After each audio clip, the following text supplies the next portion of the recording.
മറ്റേ പഴയ mister Abu Saleem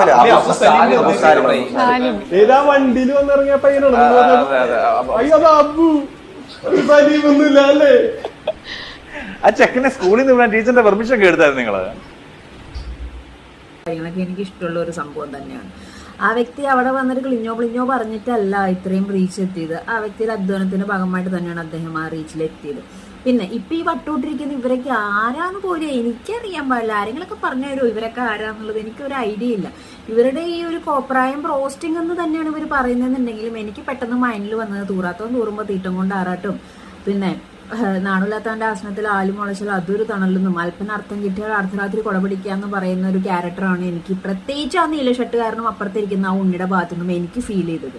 okay, അപ്പോൾ ഇവരുടെ ഉദ്ദേശം ഇത് തന്നെ ആയിരിക്കാം, ഒരുപക്ഷെ കൈൻഡ് ഓഫ് പ്രൊമോഷൻ ആയിരിക്കാം. പക്ഷെ എല്ലാത്തിനും അതിൻ്റെതായ ഒരു എത്തിക്സ് ഉണ്ട്. അബു സലീം എന്ന് പറയുന്ന വ്യക്തി ഒന്നുമില്ല എന്നുള്ള രീതിയിൽ സംസാരിച്ചത് വളരെ മോശമായിപ്പോയി.